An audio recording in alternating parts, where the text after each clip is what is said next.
selamat sore kawan-kawan. Hari ini kami akan membawakan topik karya ilmiah kami dengan tema hukum.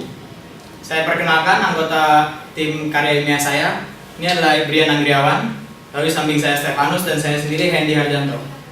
Nah, sore hari ini kami akan membahas tema hukum yang berjudul Lemahnya Hukum Indonesia dalam Memerangi Narkoba, kajian khusus kasus pembebasan bersyarat Corby atau lebih dikenal Ratu Marijuana Australia. Nah, langsung saja kita bahas. Ya, kami mengangkat kasus skandal Lake Corby yang bermula pada tanggal 8 Oktober 2004. Ya, kasus ini cukup menarik ya. Bila dilihat, kasus ini baru dilepaskannya dia di penjara bulan Februari tahun 2014 tahun ini. Nah, kasus ini sangat unik. Kasus yang kami angkat karena cukup unik untuk dibahas.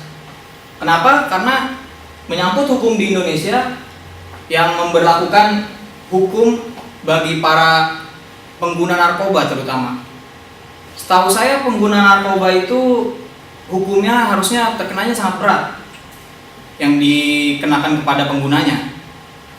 Tapi dalam kasus Corby ini, pemerintah Indonesia terlihat kurang tegas dalam memberlakukan hukum yang ada di Indonesia. Katanya negara Indonesia itu negara hukum, tapi ternyata hanya citranya saja, pencitraan sebagai negara hukum. Kasus Corby ini jika Anda belum mengetahuinya, saya akan mengulasnya dari awal. Jadi, Corby ini adalah seorang wanita Australia yang kedapatan membawa 4,2 kg ganja di dalam tasnya. Corby ini kedapatan membawa ganja tersebut ketika berada di bandara Bali yang bernama Ngurah Rai. Nah, menurut penjaga atau petugas yang bertugas ketika bandara tersebut sedang memeriksa Corby ini, pendapat petugas tersebut bilang bahwa kalau Corby ini mengelak, dia mengelak untuk diperiksa tasnya. Lalu si Corby ini berpendapat lain. Kalau Corby ini berpendapat jika saya tidak membawa ganja tersebut, ganja tersebut ditaruh secara tidak sengaja oleh orang lain, bukan oleh dia sendiri membawanya. Dan ini sangat bertentangan sekali pendapatnya. Nah, ini adalah penjelasan sedikit tentang skandal Lake Corby. Ia lahir 10 Juli tahun 1977, umur 36 tahun. Dan seorang mantan pelajar sekolah kecantikan dari Brisbane, Australia. Nah, ini yang sudah saya ceritakan tadi. Dia ditemukan membawa 4,2 kg ganja yang dikatakan ditentang oleh petugas bea cukai yang mengatakan bahwa Corby mencoba menghalangi mereka saat memeriksa tasnya. Lalu Corby ini dihukum. Dia divonis 20 tahun penjara. Ini adalah ekspresi muka dia. Bisa lihat. Dia divonis 20 tahun penjara pada tanggal 27 Mei 2005. Tapi kenyataannya baru awal tahun ini, Februari 2014, ia sudah dibebaskan. Artinya sekitar 9 tahun. Mau dibawa kemana ini hukum Indonesia jika hanya memberlakukan hukum secara tertulis 20 tahun, tapi ternyata yang dijalani hanya 9 tahun. Ini sangat bertentangan sekali. Bagaimana jika ada 100 orang seperti Corby ini ada di Indonesia? Indonesia bisa menjadi ladangnya para narkoba, bisa menjadi negara yang sangat digunakan untuk transaksi narkoba, karena hukum yang diberlakukan untuk pengguna narkoba sendiri atau para transaksi narkoba ini sangat tidak bisa tegas. 20 tahun jadi 9 tahun. Nah, ini sangat tidak baik untuk Indonesia ya, karena hukum tersebut harusnya tegas. 20 tahun ya 20 tahun. Kenapa harus 9 tahun? Nah, saya akan mengulas mengapa Presiden Indonesia memberi pengurangan pada hukumannya. Nah, selain ia divonis 20 tahun penjara, ia juga harus membayar 100 juta rupiah kepada Indonesia atau sekitar 12.000 dolar Amerika. Nah, jika ia tidak bisa membayar sejumlah uang tersebut, ia akan menambah masa hukumannya sekitar 6 bulan. Nah, jika uang sebesar itu 100 juta ia mampu membayar, maka tidak ada tambahan. Tapi 100 juta ini menurut saya bagi pentransaksi narkoba itu sangat sedikit jumlahnya. Bayangkan jika 4,2 kg ganja itu terjual, berhasil ditransaksi, bisa dapat berapa miliar? Ini bisa beratus-ratus juta atau bahkan lebih dari 100 juta. Bahkan Anda sendiri pun bisa memikirkan apa yang harus Anda pergunakan dari uang tersebut. Bisa untuk jalan-jalan atau menghabiskan uangnya untuk foya-foya saja. Nah, di sini ada ancaman pembunuhan yang berisikan surat berisi butir peluru konsulat yang diterima oleh konsulat RI. Ini dikirim dari negara Australia. Ternyata terbukti bahwa negara Australia ini juga mendukung Corby dan tidak setuju dengan hukum yang diberlakukan oleh Indonesia dikenakan kepada warga negara asing. Warga Australia sangat membenci dan tidak setuju.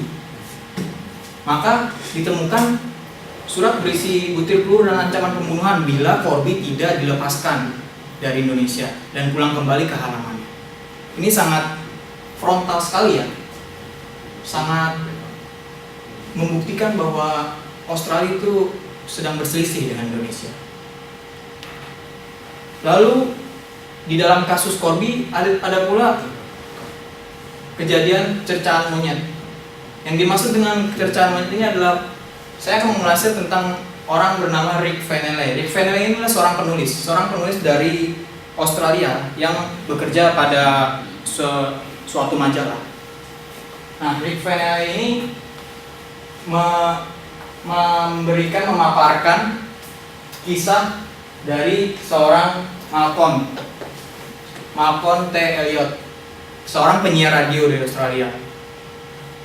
Karena Malcolm T. Elliot ini termakan oleh omongannya sendiri. Ia memberikan pernyataan yang sangat mempengaruhi Indonesia, atau Indonesia menjadi tersindir akan pernyataan dia. Isi pernyataannya adalah ia menyebutkan kata monkeys dan juga membandingkan rakyat Indonesia dengan monyet. Itu menurut saya sudah sangat parah. Dan ia juga menyertakan nama Presiden Susilo Bambang Yudhoyono, yaitu Presiden RI kita. Bagaimana ini? Ini sangat keterlaluan sekali menurut saya. Ini sudah sangat tidak memberlakukan norma sekali. Sudah sangat di luar dugaan kalau ternyata ada warga Australia yang sampai membenci Indonesia dengan menyebut monkeys kepada Presiden RI kita. Ini adalah pernyataannya, cuplikannya. Nah, di sini tertera kata monkeys. Ini cuplikan yang langsung dan sebenarnya dalam bahasa Inggris oleh Malcolm T. Elliot. Bisa dibaca. Ini ada tulisan monkeys di sini dan juga ada nama Presiden Susilo Bambang Yudhoyono. Itu sudah sangat keterlaluan. Nah, ini akan dilanjutkan oleh teman saya, Stefanus.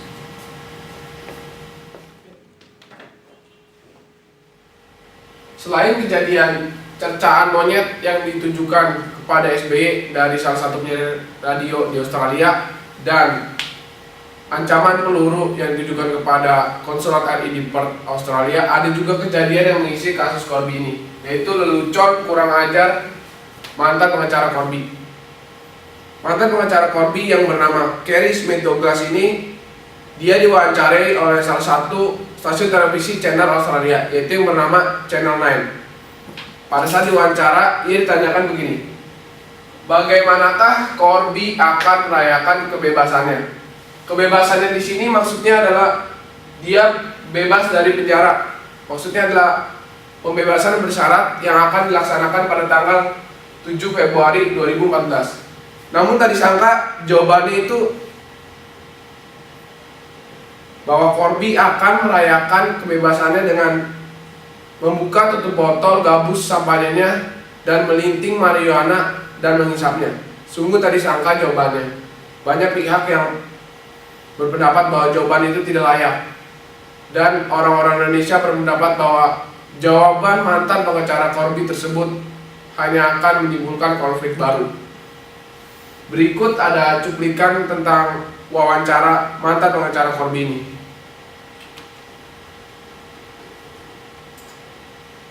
Good morning to you, Carl. Nice to see you, Kerry. You must be a little bit excited about all this. Not far away now. Yes, it's very exciting. There's going to be a lot of parties going on once she's released, and I can't wait. Are you going to be having a party?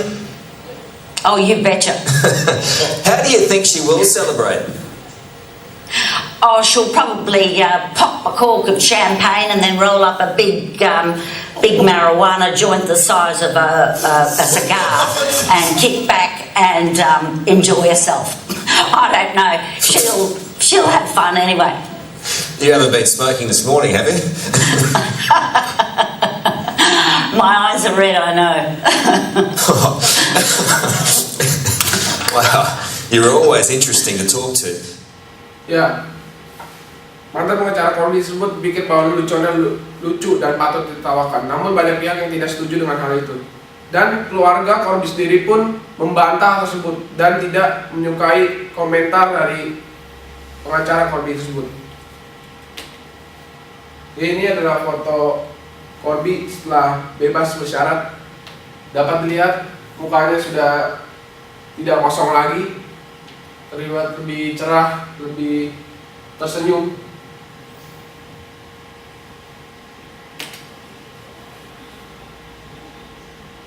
Kasus Corby diberi remisi yang disetujui oleh pemerintah pada tanggal pembebasannya adalah 25 September 2016.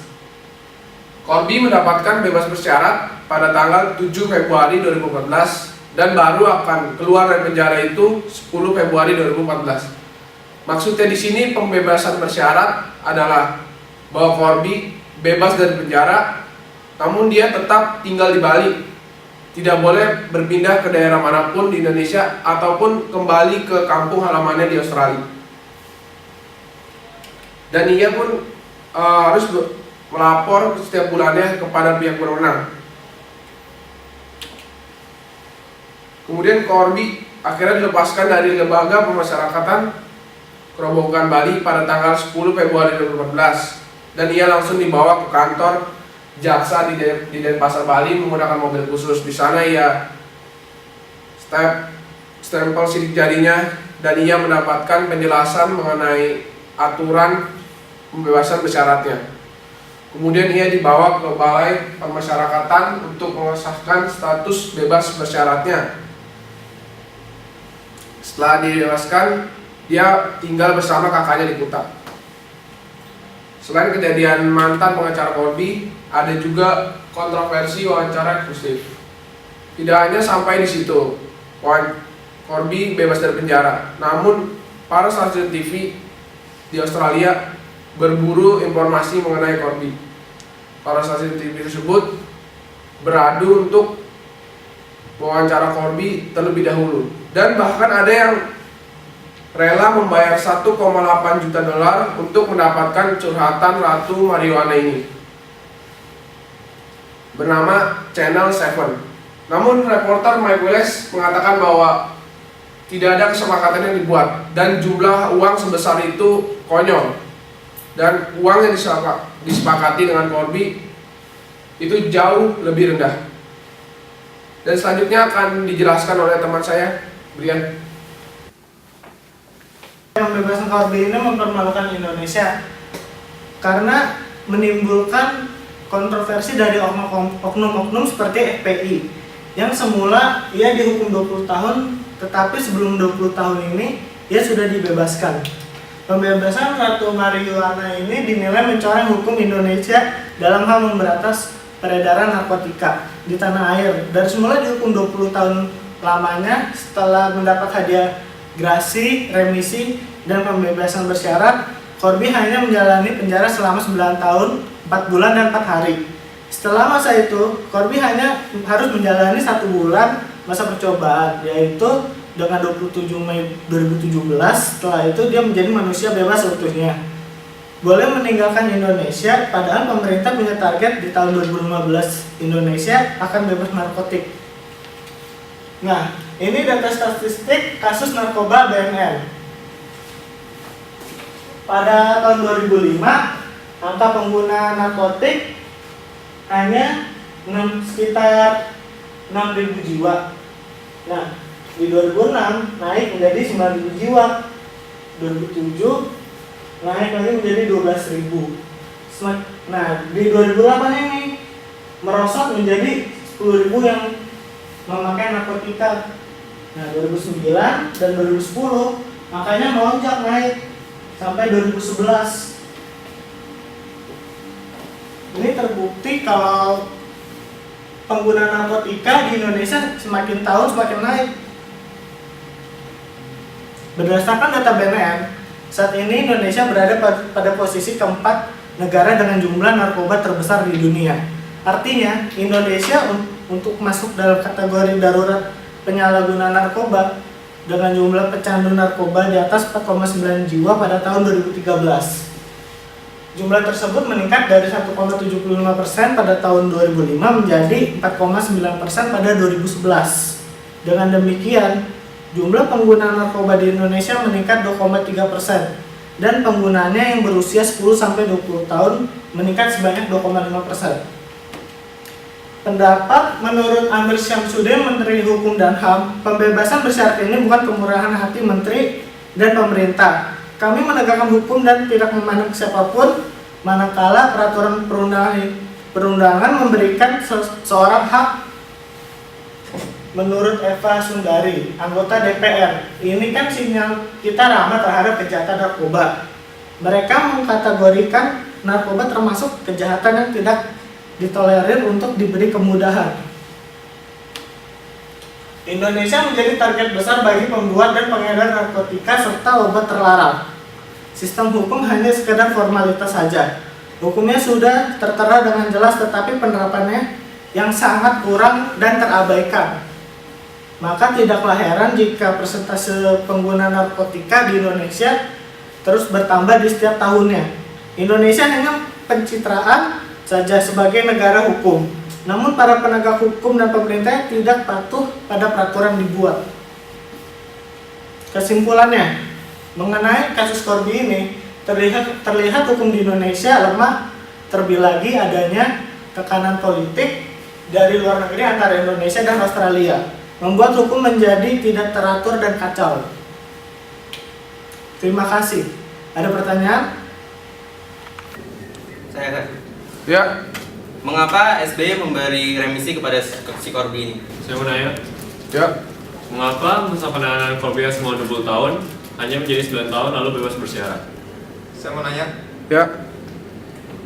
mengapa muncul banyak kontroversi tentang penangkapan dan pembebasan si Corby ini? Oke. Ya, untuk pertanyaan nomor 1 saya akan jawab. Presiden Susilo Bambang Yudhoyono memberikan gerasi kepada Corby sebanyak 5 tahun, yang semula dari 20 tahun berkurang menjadi 15 tahun. Hal ini dipertimbangkan dengan rasa kemanusiaan, dan gerasi ini dipertimbangkan juga oleh Mahkamah Agung yang memiliki 3 hal, yaitu pertama, Corby ini depresi berat dan harus didampingi oleh psikiater. Kedua, dia saat ini masih merasa kalau barang haram itu bukan miliknya. Dia hanya dijebak oleh orang lain yang memasukkan barang haram itu ke dalam tasnya. Yang ketiga, polisi Australia tidak memiliki data Corby terkait dengan narkoba. Untuk pertanyaan nomor 2, saya akan coba jawab. Jadi sebenarnya jawaban dari nomor 2 ini berkaitan dengan nomor 1.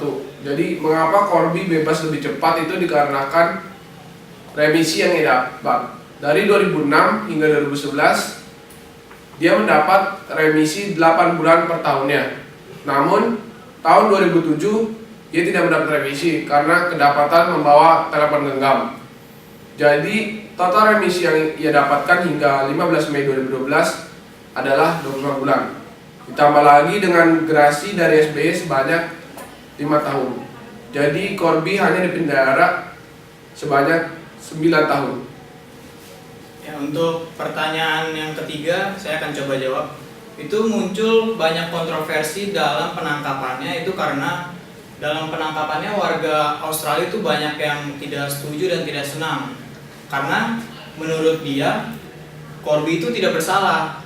Ia, menurut pandangan warga Australia, Corby itu tidak pernah membawa barang tersebut. Dan dalam catatan polisi pun tidak ada catatan mengenai barang narkoba tersebut.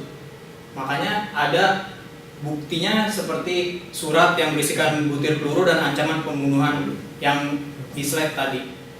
Lalu dalam pembebasannya muncul banyak kontroversi itu karena Presiden Susilo Bambang Yudhoyono banyak disindir karena dibebaskan begitu saja atau dalam pengurangan hukumannya itu dinilai tidak tegas. Padahal dalam UU Indonesia mengenai narkoba atau narkotika itu seharusnya pelakunya dihukum mati atau di penjara seumur hidup. Dan bila pun ada dendanya itu maksimal 1 M. Nah, itu sekilas dari jawaban kami. Saya tutup presentasi hari ini. Terima kasih.